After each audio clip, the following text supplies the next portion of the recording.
Morning students, आप कैसे हैं? मैं उम्मीद करता हूँ आप अच्छे होंगे और घर में होंगे। और देखिए लॉकडाउन चल रहा है और आज भी लॉकडाउन है, यानी कहा जा सकता है कि आपको 2-3 महीने से लगातार कहा जाए कि लॉकडाउन चल ही रहा है और लगातार चलता ही जा रहा है। तो मैं उम्मीद करता हूं आपको कि वीडियो के माध्यम से आप सभी स्टूडेंट्स को हम 12th का चैप्टर आपको दे रहे हैं। फर्स्ट चैप्टर कंप्लीट करा दिया। सेकंड चैप्टर में आज बहुत ही महत्वपूर्ण क्वेश्चन राउल्ट के नियम के बारे में आपको बता रहा हूं, अकॉर्डिंग टू राउल्ट लॉ। यानी कि हम आपको आज राउल्ट के नियम के बारे में बताएंगे और सेकंड चैप्टर का बहुत ही महत्वपूर्ण क्वेश्चन ये है राउल्ट लॉ। चलिए बात करते हैं, है क्या राउल्ट लॉ। तो थोड़ा देखिए, ये कई टाइप का क्वेश्चन पूछा जाता है। इसमें 2-3 तरह के क्वेश्चन आते हैं। मैं आपको क्वेश्चन लिखा देता हूं, आप क्वेश्चन को आप नोट कर सकते हैं। आप कॉपी और पेन खोल लीजिए और मैं क्वेश्चन बोलता हूं, आप थोड़ा पहले क्वेश्चन को जानिए, क्वेश्चन पूछा कैसे जाएगा, क्योंकि राउल्ट के नियम को मैं प्रूफ तो करूंगा क्योंकि इसका डेरिवेशन है। तो पहले क्वेश्चन लिख लीजिए, राउल्ट का नियम क्या है? राउल्ट का नियम क्या है? व्यंजक व्युत्पन्न कीजिए। ले गया क्वेश्चन। इसके बाद जब हम लास्ट में इसको प्रूफ करेंगे तो प्रूफ के आधार पर एक क्वेश्चन बनता है। देखिए दूसरा क्वेश्चन अथवा डाल करके सिद्ध कीजिए कि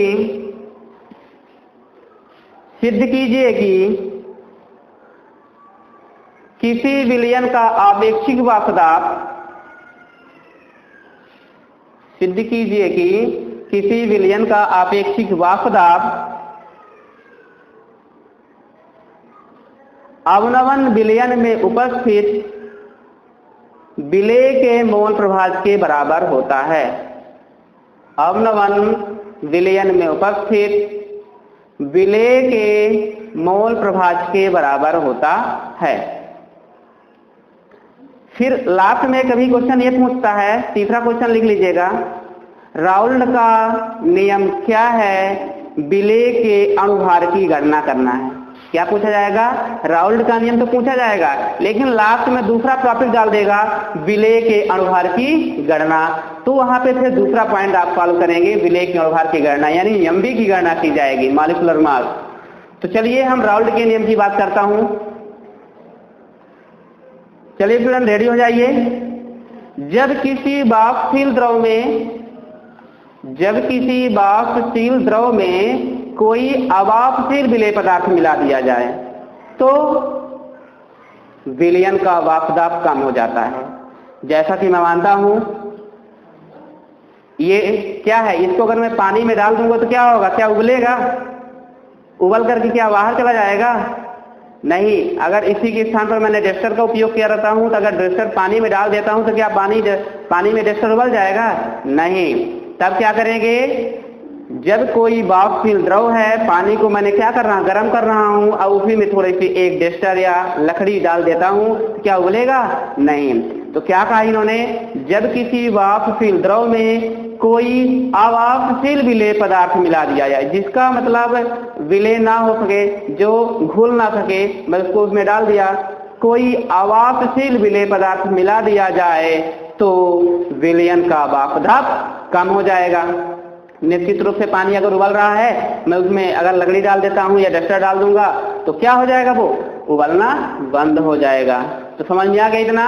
जब किसी वाष्पशील द्रव में कोई अवापशील विलेय पदार्थ मिला दिया जाए तो विलयन का वापदाप कम हो जाता है। अब नियम लिखिएगा, विलयन में उपस्थित विलायक का वापदाप विलयन में विलायक के मोल प्रभाज के बराबर होता है। विलयन में उपस्थित विलायक का वापदाप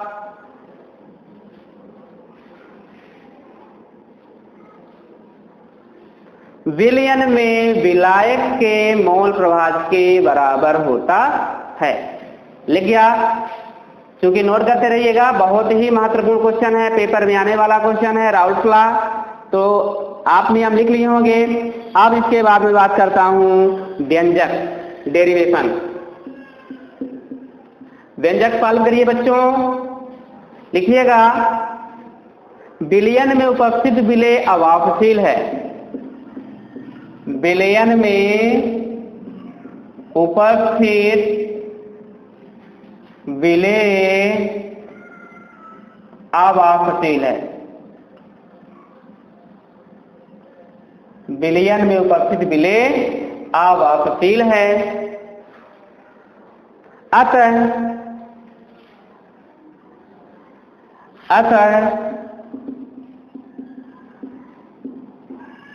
विलयन का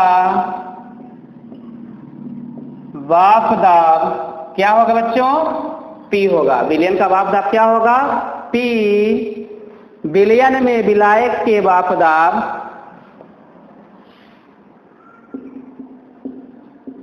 विलयन में विलायक के वाष्प दाब, विलयन में विलायक का वाष्प दाब क्या होगा बच्चों? Pa होगा। विलयन में विलायक के वाष्प दाब Pa के बराबर होगा। Pa के बराबर होगा। तो क्या हुआ? विलयन का वाष्प दाब जो P हमारा है, विलयन में विलायक के वाष्प दाब Pa के बराबर होगा, यानी इक्वल करके मैंने क्या कर दिया? Pa। ये क्या P बराबर Pa मतलब क्या होगा? P मतलब आपका है विलयन का वाष्प दाब, Pa आपका विलायक का वाष्प दाब, दोनों एक दूसरे क्या हैं? बराबर हैं। फिर आगे आपको लिखना है, अतः P बराबर Pa डायरेक्टली प्रोपोर्शनल XA। बच्चों XA क्या होता है? इसको भी नोट कर लीजिए। XA इजिकल टू विलायक का मोल प्रभाज। XA इजिकल टू विलायक का मोल प्रभाज। समझ में आ गया? XA क्या है आपका? विलायक का मोल प्रभाज है। तो डिफिनेशन यहीं पे लिखी हुई है, विलयन में उपस्थित विलायक का वाष्प दाब विलयन में विलायक के मोल प्रभाज के समानुपाती होता है। बच्चों इसको आप क्या करेंगे? इसके आधार पर आप डेफिनेशन सॉल्व कर सकते हैं। यदि आपको डेफिनेशन भूल जाती है तो ये P क्या है? विलयन का वाष्प दाब, Pa विलायक का वाष्प दाब, अब XA क्या है? विलायक का मोल प्रभाज। तो डेफिनेशन क्या निकल के आ गई? विलयन में उपस्थित, क्योंकि विलयन है इसके अंदर ये दोनों हैं, विलयन में उपस्थित विलायक का वाष्प दाब विलयन में विलायक के मोल प्रभाज के क्या है? ये किसका चिन्ह है? समानुपाती का चिन्ह है, डायरेक्टली प्रोपोर्शनल का चिन्ह है। तो विलयन में उपस्थित विलायक का वाष्प दाब विलायक के मोल प्रभाज के समानुपाती होता है। बच्चे समझ में आ गए इतना? अब यह मान के चलिए कि दोनों एक दूसरे के बराबर हैं, तो हम इसको क्या लिख सकते हैं? Pa is directly proportional XA। आपको पता है जब कोई समानुपाती या अनुक्रमानुपाती का चिन्ह आता है उसे सॉल्व किया जाता है और स्थिरांक कोई ना कोई वैल्यू मानी जाती है, वो हमारी क्या होगा? कि एक स्थिरांक होगा। तो हम इसको सॉल्व करते हैं। Pa equal to K XA। K आप लिख दीजिए, जहां K एक नियतांक है। इतना समझ में आ गया बच्चों? मैं स्टेप बाय स्टेप चल रहा हूं, आप जहां पे समझ में नहीं आएगा आप वहां पे कमेंट कर सकते हैं। तो क्या निकल के आ गया? P equal to K XA। इसको हम इक्वेशन नंबर फर्स्ट मान लेते हैं। चलिए इसके बाद क्या होगा? शुद्ध विलायक के लिए क्या लिखेंगे? शुद्ध विलायक के लिए, शुद्ध विलायक के लिए क्या हो जाएगा? XA बराबर A। क्योंकि अगर शुद्ध विलायक के लिए बात करूंगा तो हम XA को क्या मान लिया?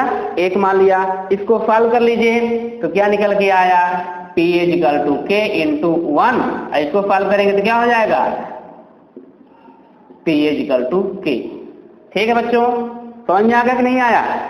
अब आप क्या करें, इसको इक्वेशन नंबर क्या मानेंगे? 2 मान लीजिए। क्या मानेंगे? 2। और एक काम और कर सकते हैं आप, यहां पे शुद्ध विलायक के लिए XA बराबर 1 और Pa बराबर क्या लिख दीजिए? पीए बराबर पीए स्टैंडर्ड। अब बच्चों ये क्वेश्चन करोगे पीए स्टैंडर्ड क्या होता है, आप उसको भी लिख लीजिए। पीए स्टैंडर्ड क्या होता है, शुद्ध विलायक का मापदंड होगा।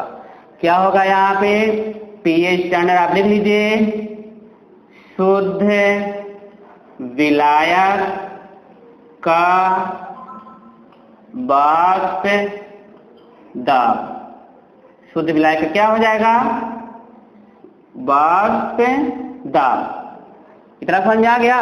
क्योंकि P बराबर PA करना है, XA बराबर 1 लिखेंगे और PA बराबर PA स्टैंडर्ड करेंगे। अब इसको सॉल्व करेंगे तो हमने क्या किया, देखिए PA बराबर K इंटू XA, तो यहाँ पे मान रखिए K के लिए, लेकिन PA के स्थान पर आप क्या सॉल्व करोगे, ये आप रख दीजिए PA स्टैंडर्ड बराबर K। समझ में आ गया। क्योंकि PA के बराबर क्या कर दिया मैंने, PA स्टैंडर्ड को।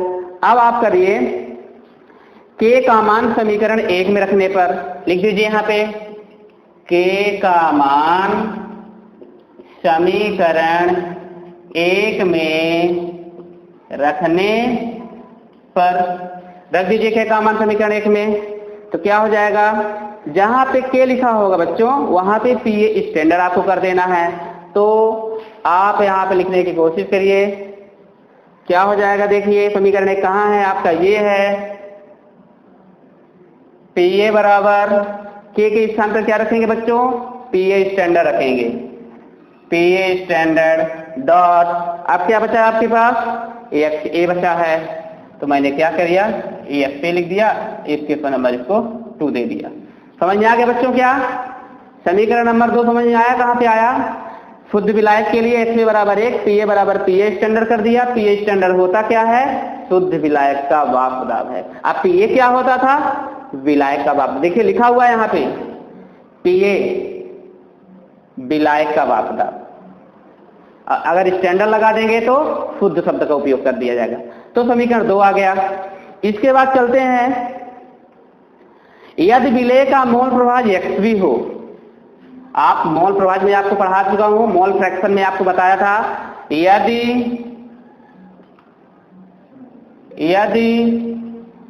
विलेय का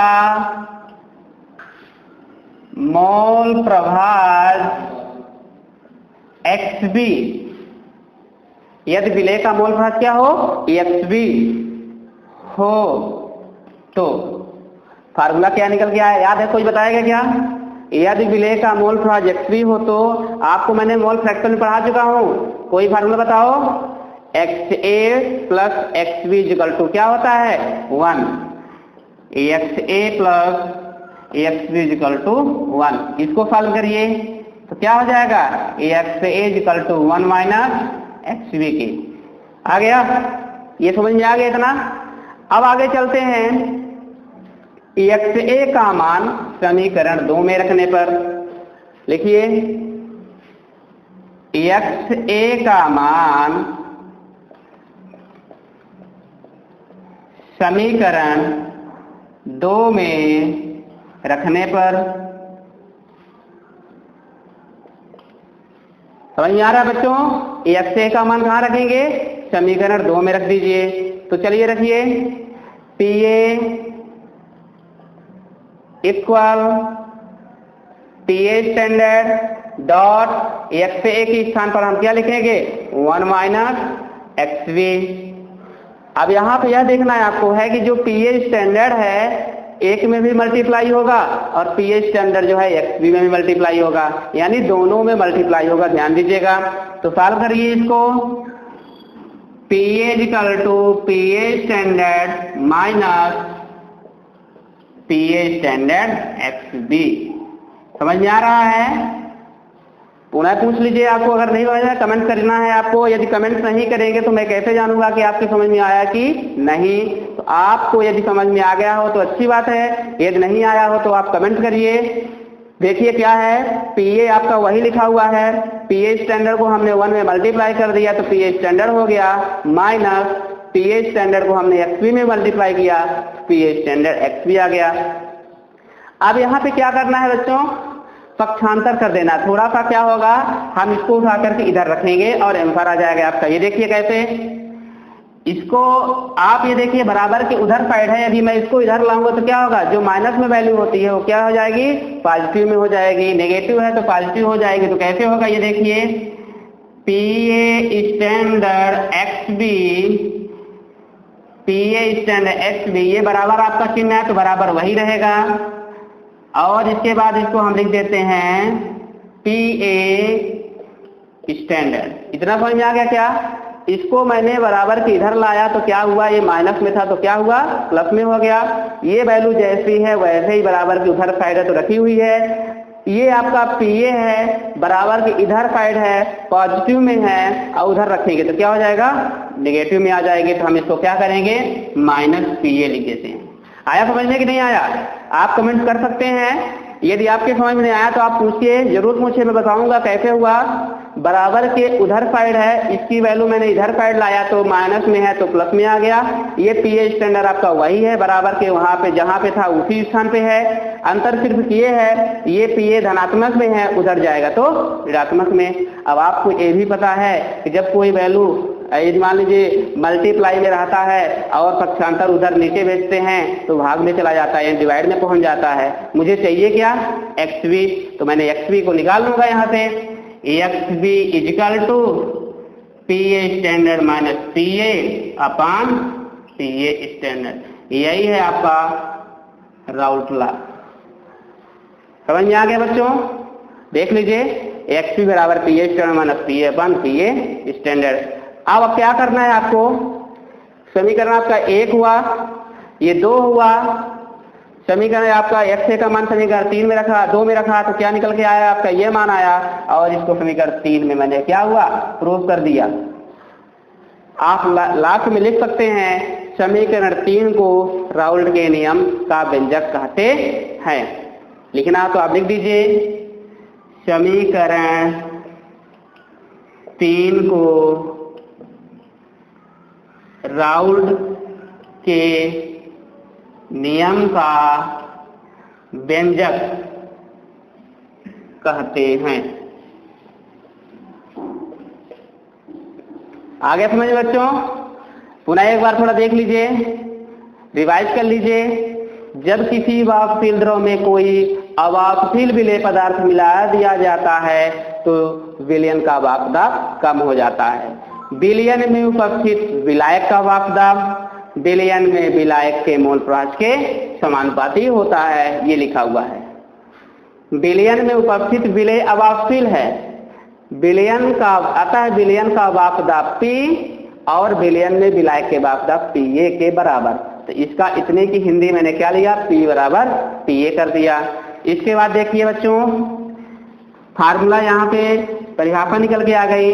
विलयन में उपस्थित विलायक का वाष्प दाब विलयन में विलायक के मोल प्रवाह के समानुपाती होता है।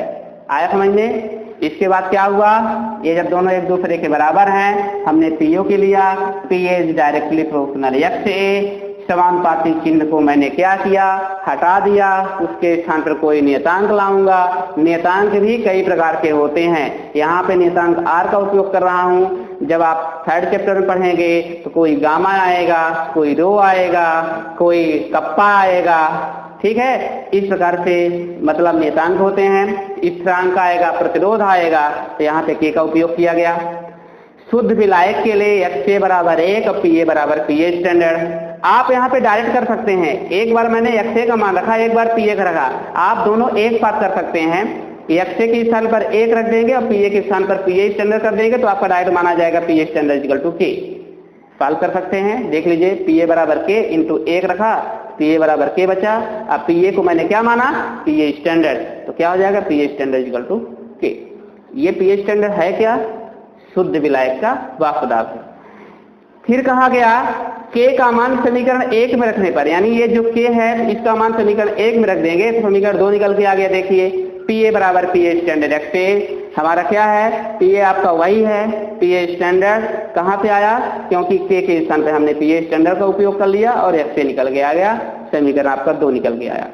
यदि विलेय का मोल प्रवाह XB हो तो XA यदि विलेय का मोल प्रभाज XV हो तो ये मैंने कहाँ पे लिया, मोल प्रभाज से लिया। ये फार्मूला होता है XA + XV बराबर 1। तो XA = 1 - XV, XA + XV = 1, इसको मैंने सॉल्व किया तो XA = 1 - XV। XA का मान समीकरण 2 में रखने पर, और अगर आपको प्रॉब्लम हो रही हो तो आप इसको भी समीकरण मान सकते हैं। 3 मानेंगे इसको, समीकरण 3 से XA का मान समीकरण 2 में रखने पर जैसी आपकी इच्छा होगी आप कर सकते हैं, अगर आपको इक्वेशन नंबर बढ़ाना हो तो क्या किया मैंने, देखिए समीकरण 3 और 2 में मान रख रहा हूँ। PA = PA standard dot XA के स्थान पर 1 - XV, 1 - XV किया, फिर इसका मल्टीप्लाई इसमें होगा, इसका मल्टीप्लाई इसमें भी होगा। तो PA = PA standard minus PA standard XV, ये आ गया वैल्यू। फिर क्या किया मैंने, थोड़ा पक्षांतर कर दिया, माइनस PA स्टैंडर्ड XV को मैंने बराबर के इधर लाया तो PA स्टैंडर्ड XV हो गया। बराबर का चिन्ह वही है, PA स्टैंडर्ड आपका वही है, PO को मैंने बराबर के उधर ले गया तो माइनस में हो गया क्योंकि यहाँ पे प्लस में है। फिर इसके बाद क्या किया, यहाँ पे मल्टीप्लाई में है और बराबर के उधर जाएगा, इक्वल के उधर जाएगा तो क्या हो जाएगा, डिवाइड में हो जाएगा। तो डिवाइड देखिए XV = PA standard minus PA/PA standard. तो ये आपका क्या निकल के आया, राउल्ट के नियम का व्यंजक। इसके बाद आपको यह देखना है XV क्या है। तो XV क्या है बच्चों, आप लिख लीजिएगा, XV को आप नोट कर लीजिए, मैं यहाँ पे लिख देता हूँ। XV क्या है बच्चों, थोड़ा बताओ कोई, क्योंकि पढ़ चुके हो। XV क्या है तो लिख दीजिए, विलेय का मोल प्रभाज है। क्योंकि इसका यहाँ पे जगह नहीं है तो मैं यहाँ पे लिख रहा हूँ बच्चों, थोड़ा समझ जाइएगा। जहां XV बराबर क्या हो जाएगा, विलेय का मोल प्रभाज, ठीक है। अब ये बताइए आपको PA स्टैंडर्ड माइनस PA क्या होगा, तो इसको भी लिख दीजिए, PA स्टैंडर्ड माइनस PA बराबर क्या हो जाएगा बच्चों, इसको कोई बताओ क्या होगा, वाष्प दाब में अवनमन, वाष्प दाब में अवनमन, ठीक है। PA स्टैंडर्ड माइनस PA क्या है, टोटल वाष्प दाब में अवनमन। और पूरा क्या होता है तो इसको भी लिख दीजिए, PA standard minus PA/PA standard. इसको क्या बोलेंगे,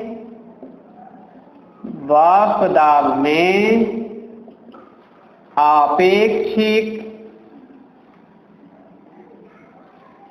अवनमन, वाष्प दाब में आपेक्षिक अवनमन। तो बच्चों मैंने तीनों पार्ट बता दिया आपको, वाष्प दाब में आपेक्षिक अवनमन, ये BA XA क्या है। अगर मान लीजिए यहाँ पे XA हो जाता तो विलायक का मोल प्रभाज, लेकिन यहाँ पे XB है तो विलेय का मोल प्रभाज। PA स्टैंडर्ड माइनस PA है तो वाष्प दाब में अवनमन, PA standard minus PA/PA standard वाष्प दाब में आपेक्षिक अवनमन। तो बच्चों मैंने आपको राउल्ट के नियम के बारे में बताया। इसके बाद आपका वो लास्ट तीसरा जो क्वेश्चन मैंने लिखाया था कि राउल्ट का नियम क्या है, विलेय के अणुभार की गणना करनी है। उसके लिए नहीं, राउल्ट के नियम की केवल परिभाषा आपको लिखना है उसमें, फिर उसके लिए विलेय के अणुभार की गणना करनी है। हमने भी क्या प्रूफ किया, राउल्ट के नियम को प्रूफ किया, मतलब राउल्ट का क्या नियम होता है इसका व्यंजक सॉल्व किया। अब आपको क्या करना है, विलेय के अणुभार की गणना करनी है। तो पेपर में ऐसे नहीं आएगा दोनों एक साथ पूछा जाए, ये पहले होता था जब 6 नंबर की इस अध्याय से क्वेश्चन पूछा जाता था तो टोटल राउल्ट का नियम प्लस विलेय के अणुभार की गणना करना था। लेकिन जब इसमें डिवाइड हो गया, 3 और 2 का हो गया, तो अब क्या करेगा, 3 नंबर का आपका यहाँ पे ये क्वेश्चन पूछा जाएगा। और यदि मान लीजिए ये नहीं आता है तो क्या पूछा जाएगा, विलेय राउल्ट का नियम किसे कहते हैं, विलेय के अणुभार की गणना। तो अब यहाँ पे राउल्ट के नियम को प्रूफ नहीं करना पड़ेगा, सिर्फ नियम लिखेंगे और विलेय के अणुभार की गणना करेंगे। चलते हैं हम विलेय के अणुभार की गणना करते हैं। तो रेडी हो जाइए स्टूडेंट, आप अभी राउल्ट के नियम के बारे में पढ़ा, उसका डेरिवेशन सॉल्व किया, अब आप चलते हैं विलेय के अनुभार की गणना तो सॉल्व करते हैं। ये अलग से अगर पूछा जाएगा, दोनों साथ में नहीं आएगा, आप परेशान मत होइएगा। यदि आप अच्छे से पढ़ेंगे तो और अच्छा आपको हम बताने की कोशिश करेंगे। सिर्फ आपको कमेंट करना है। यदि आपको समझ में नहीं आया होगा राउल्ट के नियम को तो निश्चित रूप से आप कमेंट करिए, मैं पुनः बताऊंगा, उसको पुनः एक्सप्लेन करूंगा नेक्स्ट वीडियो में। लेकिन कमेंट्स आपको जरूर करना है बच्चों, ठीक है। चलिए देखिए, विलेय की अनुभार की गणना करते हैं। इनमें से विलेय की अनुभार की गणना तो करनी है, लेकिन हमारी डिफिनेशन क्या होगी? वही होगी, राउल्ट के नियम का व्यंजक के आधार पर होगा। तो आप ये पढ़ चुके हैं, एक्सपी बराबर पीए standard minus PA upon PA standard. तो चलिए क्या होगा इसमें देखेंगे, विलयन के वाष्प दाब के आपेक्षिक अवनमन से। ये क्या है? कभी कभी एक ऐसा भी पूछा जा सकता है कि विलयन के वाष्प दाब के आपेक्षिक अवनमन को सिद्ध कीजिए। तो यही क्वेश्चन है, क्योंकि आपेक्षिक अवनमन टोटल में बोल दिया। ये देखिए, ये वाष्प दाब में अवनमन हो गया, अगर दोनों को साथ में बोलेंगे तो वाष्प दाब में आपेक्षिक अवनमन हो गया। सिद्ध कीजिए कि वाष्प दाब, विलेय के वाष्प दाब का आपेक्षिक अवनमन को बताइए। तो आप क्या कर सकते हैं, ये है क्या? वाष्प दाब में आपेक्षिक अवनमन से। अगर आपको लिखना हो तो लिख सकते हैं, वाष्प दाब के आपेक्षिक अवनमन से। ठीक है, आप यहां पे नोट कर सकते हैं। इसके बाद क्या होगा, आगे चलते हैं। आप बच्चों, ये मैं आपसे पूछना चाहता हूं, एक्सवी का फार्मूला बताइए। जब मैं आपको मोल फ्रैक्शन बताया था तो मोल फ्रैक्शन में आपको मैं बताया था एक्सवी बराबर होता क्या है? कोई बताएगा? जिसको पता हो बताइए, एक्सवी बराबर क्या हो जाएगा और एक्सए बराबर क्या? मैंने दोनों बताया था, कोई कमेंट करें।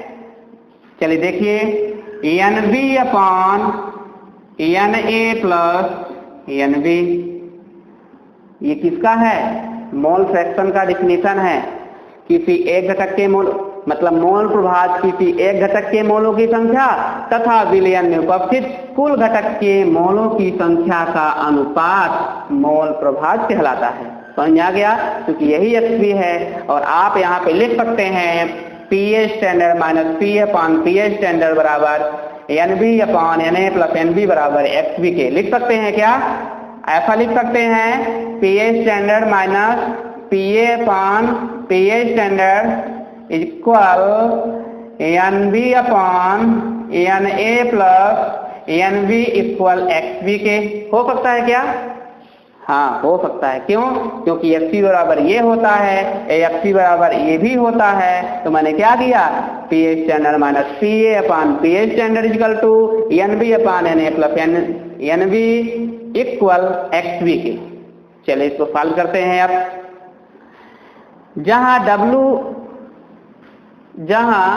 अब इसको थोड़ा सॉल्व करेंगे। थोड़ा आपको मैं बता दूं, W क्या है, WB क्या है, थोड़ा इसको देख लिए क्या होता है। WA क्या है, WB क्या है, MB क्या है। पहले आप MA लिख लीजिए, MA क्या है और MB क्या है, शायद जिससे आप परिचित हैं। पुनः एक बार मैं आपको बता देता हूं क्या है। WA आपका है विलायक का द्रव्यमान होगा। क्या होगा बच्चों? विलायक का द्रव्यमान। WA क्या होगा बच्चों? विलायक का द्रव्यमान। यहां पे ना लिखें क्योंकि इसको आगे सॉल्व करना है, मैं आपको लास्ट में लिख देता हूं। तो यहां पे थोड़ा सा आप देख सकते हैं, WA क्या है? विलायक का द्रव्यमान। और चाहिए बता, WB क्या हो जाएगा? विलेय हो जाएगा, विलेय का द्रव्यमान। ठीक है। अच्छा, MA क्या हो जाएगा बच्चों? बताइए। विलायक का, कोई बोलो, चूंकि पढ़ा चुका हूं, विलायक का अनुभार है। ये क्या है? विलायक का अनुभार। और आपका ये क्या हो जाएगा? एम बी क्या हो जाएगा बच्चों? विलेय का अनुभार। आ गया समझ में? और क्या लिखा है इसमें? एक्स भी लिखा है तो मैं इसको भी लिख देता हूं। एक्स भी बराबर क्या हो जाएगा? विलेय का मोल प्रभाज। और पूछना है किसी को?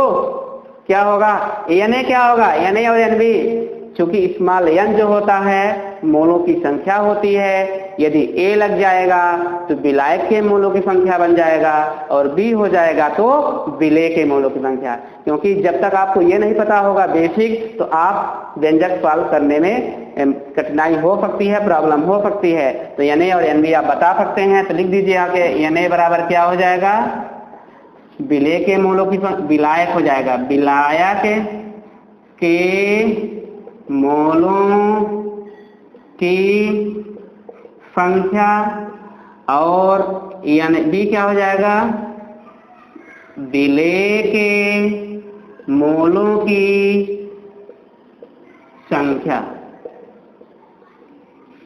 आगे समझिए, मैं आपको लिख दिया, आप सॉल्व कर लीजिए। आप फार्मूला में मैं मान रखने वाला हूं। देखिए ये आपका है N B upon N A plus N B. इसी में मैं क्या रखूंगा? मान रखूंगा। देखिए क्या होगा? P A standard minus P A upon P A standard equal to P A standard minus P A standard minus P A upon P A standard equal to क्या होगा? N B. तो एन बी का मान बताइए, कोई भी बोलो N B का मान। आपको बता चुका हूं, बताइए। एन बी बराबर क्या हो जाएगा आपका? डब्ल्यू बी अपॉन क्या होगा? M B. चलिए और आगे चलिए, आगे बताइए।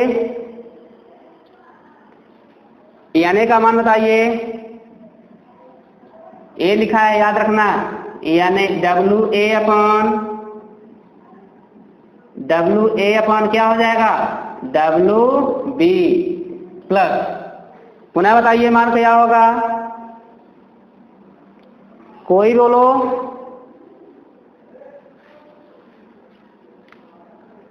कोई तो बोलो,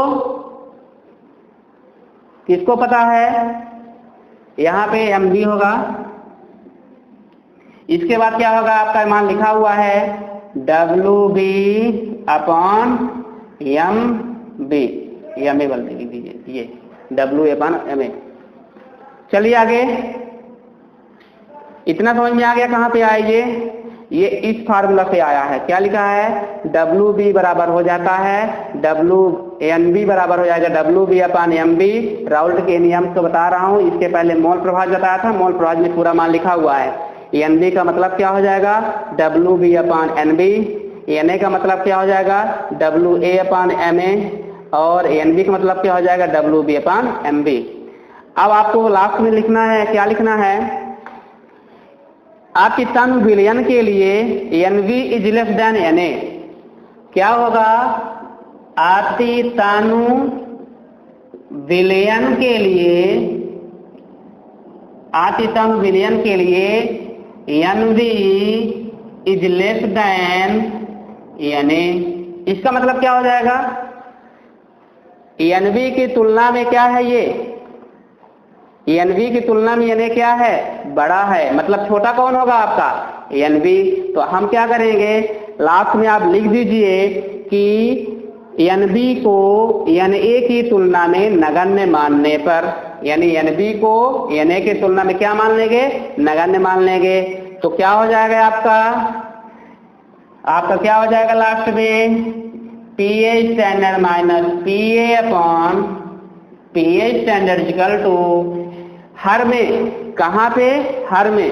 आप डायरेक्ट अपनी भाषा में लिख सकते हैं कि एन बी एन ए की तुलना में छोटा है, तो हर में अंश और हर, अंश ये होगा और हर ये, नॉमिनेटर और डिनोमिनेटर पता है आपको ना? तो नॉमिनेटर और डिनोमिनेटर में क्या हो जाएगा? अंश और हर। हर में क्या कर लेंगे? W B upon M B की क्या कर देंगे, उपेक्षा कर देंगे। तो जब आप उपेक्षा कर देंगे तो डब्ल्यू बी और एम बी क्या हो जाएगा, यहाँ पे गायब हो जाएगा। तो लिख दीजिए क्या हो जाएगा, W B upon M B upon W A upon M A. इतना सॉल्व हुआ बच्चों, सॉल्व कर लिए हैं। इतना समझ में आ गया कि नहीं आया, पूछ लीजिएगा जिसको सॉल्व करना समझ में आया होगा, क्योंकि इसको दोबारा बताया जा सकता है। यदि आप कमेंट नहीं करेंगे तो हम कैसे जवाब देंगे। फिर देखिए, यदि कोई संख्या अपान में होती है तो भाग में है, यदि हम उसको ऊपर करेंगे तो क्या हो जाएगा, मल्टीप्लाई हो जाएगा। तो सॉल्व कर लीजिए क्या हो जाएगा, P A standard minus P A upon P A standard equal to, ये क्या लिखा है, W B upon M B. अभी देखिए यहाँ पे भाग में है, डिवाइड में है, अगर ऊपर जाएगा तो क्या हो जाएगा, मल्टीप्लाई में तो हो जाएगा, लेकिन मान इसका क्या होगा, चेंज हो जाएगा, ऊपर एम ए हो जाएगा, नीचे डब्ल्यू ए, यानी क्या हो जाएगा यहाँ पे मल्टीप्लाई में हो जाएगा आपका M A upon W. Students इसको सॉल्व करिए। ये आपके सामने क्या लिखा है, P A standard minus P A upon P A standard equal to W B upon M B into M A upon W A. इसको सॉल्व करिए। माना कि इससे हमको एम बी चाहिए, एम बी क्या है, विलेय के अनुभार की गणना है। तो एम बी जब मैं इसको यहाँ पे निकाल लूंगा, इसका मल्टीप्लाई तो यहाँ पे हो जाएगा। देखिए कैसे हो जाएगा, पी ए स्टैंडर्ड अपॉन ये नीचे इसका मल्टीप्लाई यहाँ होगा, तो क्या हो जाएगा, P A standard minus P ए। बाकी आपकी वैल्यू ऊपर लिखी हुई है, तो आप इसको लिख दीजिए W B into M A upon, यहाँ पे तो एम बी बाहर चला गया, तो बचा क्या है आपका, डब्ल्यू ए। आप इसको यहाँ पे सॉल्व कर सकते हैं। ये आपका निकल गया है, बराबर का चिन्ह लगा दीजिए डायरेक्ट, इसको यहाँ पे कोष्टक में कर दीजिए। तो ये क्या निकल के आया बच्चों, विलेय के अनुभार की गणना निकल के आ गई। क्या निकल के आ गया, विलेय के अनुभार की गणना। तो आप लिख सकते हैं डब्ल्यू बी एम बी। अब आपको मैंने बताया कि डब्ल्यू बी एम बी क्या है, एक बार इसको पुनः थोड़ा देख लीजिए। देखिए स्टूडेंट, यदि मान लीजिए आपके पेपर में क्वेश्चन बनता है, राउल्ट के नियम किसे कहते हैं, विलेय के अनुभार की गणना कीजिए। मैंने स्टार्टिंग में ये क्वेश्चन बोला हूं, उसका आंसर ये है।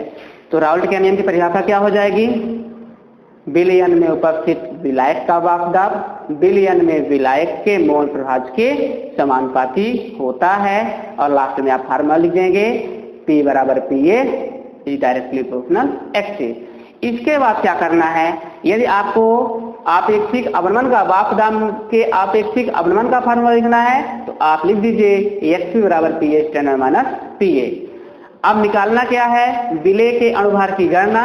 तो विलेय की अनुभार की गणना के लिए क्या करना पड़ेगा, एक्स पी बराबर P A standard minus P A upon P A standard. ये है क्या, वाष्पदाब के आपेक्षिक अवनमन। फिर मैंने लिया एक्स बराबर मोल प्रभाज में मैंने आपको बताया हूं, जब मोल प्रभाज बता रहा था मोल फ्रैक्शन पिछले वीडियो में, तो N B upon N A plus N B था। एन बी क्या है, विलेय के मोलों की संख्या है। एन ए क्या है, विलायक के मोलों की संख्या है। एन बी क्या है, विलेय के मोलों की संख्या है। इसके बाद P A standard minus P upon P A standard is equal to N B upon N A plus N B is equal to X B के। ये ऐसा क्यों हो गया, क्योंकि एक्स बी का बराबर ये है इक्वल, तो एक्स बी का इक्वल ए बी है, तो दोनों को मैंने इक्वल करके एक्स बी लगा दिया। आप सॉल्व करिए, P A standard minus P A upon P A standard is equal to N B upon N A plus N B. इसके स्थान पे हमने क्या लिखा, मान लगा दिया। डब्ल्यू एन बी का मतलब होता है W B upon M B. W B क्या है, डब्ल्यू बी क्या है बच्चों, देख लीजिए, विलेय का द्रव्यमान है। एम बी क्या है, तो एम बी का मतलब क्या हो जाएगा, विलेय का अनुभार है। इसी प्रकार से यहाँ पे भी लिखा हुआ है W A upon M A W B upon M B, क्योंकि फार्मूला के आधार पर मैंने इसको मान लग दिया। ये कितना कहाँ पे आया है, ये यहाँ पे एन ए का मतलब है, एन ए का मतलब W A upon M A, N B का मतलब होगा W B upon M B. ये भी वही, ये भी वही। फिर लास्ट में आपका ये लिखा है, आतिस्थानु विलयन के लिए N B is less than N A मतलब कहना चाहिए कि हमारा एनबी क्या है, छोटा है एनए की तुलना में, एनए हमारा यहाँ पे बड़ा है, तो डिनोमिनेटर में क्या करेंगे, एनए की आप क्या करेंगे, एनबी की उपेक्षा कर दीजिए। एनबी हमारा ये रहेगा, जब इसकी उपेक्षा हो जाएगी यानी इसकी उपेक्षा हो जाएगी तो ये भी चला जाएगा, यहाँ पे गायब हो जाएगा। तो क्या निकल के आया, P A standard minus P upon P A standard equal to W B upon M B upon W A upon M A. यानी इतना पूरा लिखा हुआ है, यहाँ से ये क्या हुआ, ये गायब हो गया। इतना समझ में आ गया बच्चों।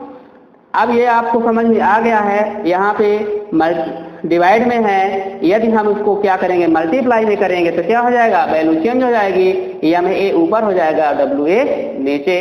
देखिए क्या हुआ, P A standard minus P upon P A standard equal to W B upon M B. अभी भाग में है, हम क्या करेंगे, मल्टीप्लाई में करेंगे तो ये क्या हो जाएगा, M A upon W A. इतना समझ में आ गया।